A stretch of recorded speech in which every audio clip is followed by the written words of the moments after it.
মরা গরু ছাগল খাওয়া হারাম, কিন্তু মরা মাছ খাওয়া জায়েজ কেন? জটিল প্রশ্ন না? মরা গরু ছাগল খাওয়া হারাম, তো মরা মাছ খাওয়া জায়েজ কেন? আসলেই তো প্রশ্ন আসে। হ্যাঁ, জবাব আছে। প্রথমত আপনাকে একটা বিষয় মনে রাখতে হবে ভাই, সেটা হচ্ছে ইসলামী শরিয়ার যে বিধিবিধানগুলো আছে, এই বিধিবিধানগুলো কেন, এটার জবাব নাই। আল্লাহ বলছে আমরা করব, কথা বলেন না কেন? এখন বৈজ্ঞানিক ব্যাখ্যা আছে, সেটা পরে করতেছে। আপনি যদি বলেন যে হুজুর এক সপ্তাহ পরে জুমার নামাজ পড়তে আসলাম, 2 রাকাত কি লেগে পড়বো, আজকে 4 রাকাত মানে শেষ করে তারপরে বাড়ি যাবো। 2 রাকাত জুমা পড়তে ভাল লাগে না, আজকে 4 রাকাত পড়বো। হুজুর কি আজকে 4 রাকাত পড়ান, জায়েজ হবে? হবে? জোহরের নামাজে আইছেন মনে করেন রোববারে, সারা সপ্তাহে আসেন নাই, আজকে আইলাম একদিন, 4 রাকাত আমার পোষাইব না, আজকে 10 রাকাত মারি, হবে? এখন আপনি যদি বলেন যে আল্লাহ কি লেগে 2 রাকাত দিল জুমা, কেন আল্লাহ 4 রাকাত দিল, কেন আল্লাহ 6 রাকাত দিল, এই কেনর জবাব নাই। এখন মরা মাছ কেন খাওয়া যায়?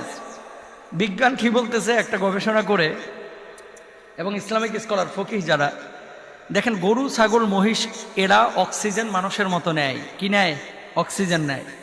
আর যখন অক্সিজেন ওই যে ছাড়ে, তখন তো ছাড়ে হচ্ছে কার্বন ডাই অক্সাইড, মানুষের মতো। মানুষ অক্সিজেন নেয় আর কার্বন ডাই অক্সাইড ছাড়ে।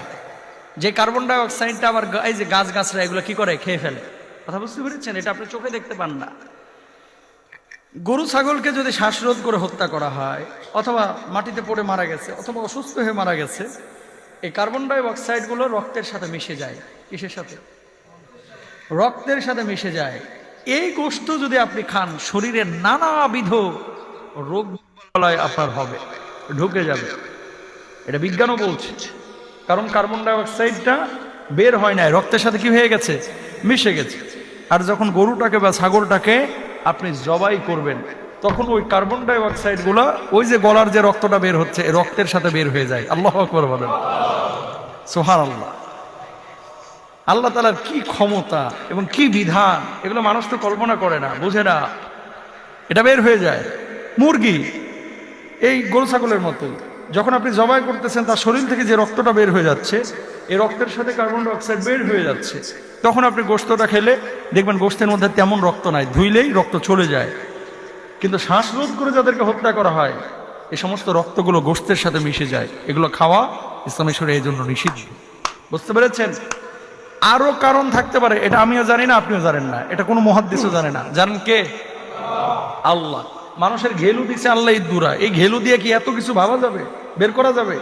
আর বানা এত বলা যাবে না, যেটা নবীজি বলেছেন সেটাই তো বলতে হবে। তো 1 নম্বর কারণ। এবার আসেন মাছ, তাহলে মাছের কি হয়?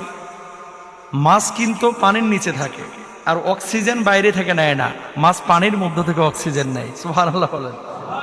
এই জন্য কার্বন ডাই অক্সাইড ছাড়ার বিষয়টা তার এরকম থাকে না। এই জন্য মাছের রক্ত, যেটা আপনি মরা মাছ কাটার পরে বের হয়ে যায়, এই যে এরকম থাকে না গরু ছাগলের মতো, যে রক্তের সাথে কার্বন ডাই অক্সাইড মিশে গেছে, এটা খাইলে ক্ষতি হয়। এই জন্য বিজ্ঞান, ডাক্তার এবং ফকিহরা বলতেছেন, মরা মাছ জলজ প্রাণী, যেগুলো আল্লাহ সুবহানাহু ওয়া তাআলা হালাল করেছেন, এগুলো মরা খাওয়া জায়েজ। ওয়ালা তাকুলু মিম্মা লাম ইউযকার ইসমুল্লাহ। যে সমস্ত প্রাণীগুলোকে আপনি জবাই করছেন, মুসলমানের একটি মূলনীতি হচ্ছে জবাইয়ের সময় আল্লাহর নাম অবশ্যই নিতে হবে।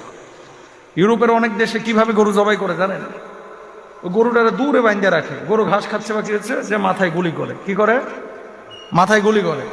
গুলি করার পর যখন গরুটা মরে যায়, তখন এটারে ওই মেশিন দিয়ে ছিঁড়ে ফেলায়, তারপরে ওটারে নিয়ে খায়।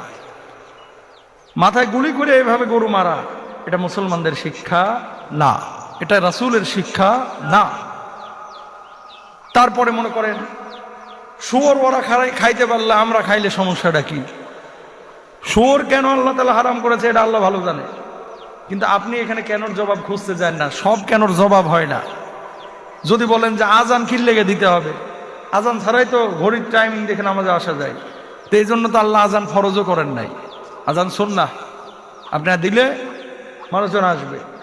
তো সব কেনর জবাব খোঁজা যাবে না, যেটা আল্লাহ বিধান দিয়েছেন সেটা সেভাবেই মানতে হবে ইনশাআল্লাহ। বলেন মরা গরু ছাগল, হ্যাঁ তাহলে মরা মাছ আপনি খাইতে পারবেন।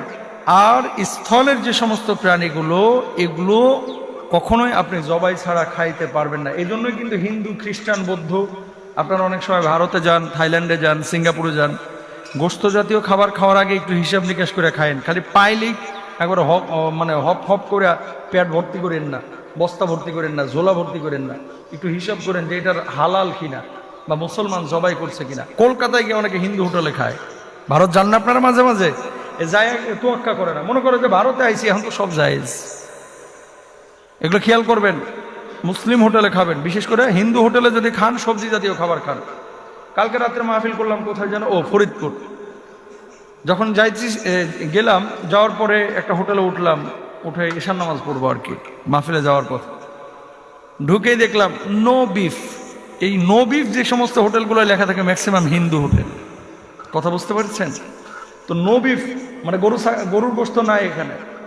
এই সমস্ত হোটেলগুলোয় খাওয়ার ক্ষেত্রে একটু সতর্কতা অবলম্বন করবেন। কারণ কি, হিন্দু হোটেলে হিন্দু কষাই দিয়ে, খ্রিস্টান হোটেলে খ্রিস্টান কষাই দিয়ে, ইয়াহুদি হোটেলে ইয়াহুদি কষাই দিয়ে যদি ছাগল জবাই করে, আল্লাহর নাম যদি না নেয়, ওই ছাগল ওই গরু খাওয়া যায় নাই। তাহলে এমন কোনো জায়গা যেখানে নো বিফ লেখা আছে বা হিন্দু হোটেল, সেই জায়গায় গোশত জাতীয় কোনো কিছু খাবেন না। হয় ডিম খাবেন অথবা সবজি জাতীয় কিছু খাবেন, ডাল জাতীয় কিছু খাবেন, তাহলে সমস্যা নাই।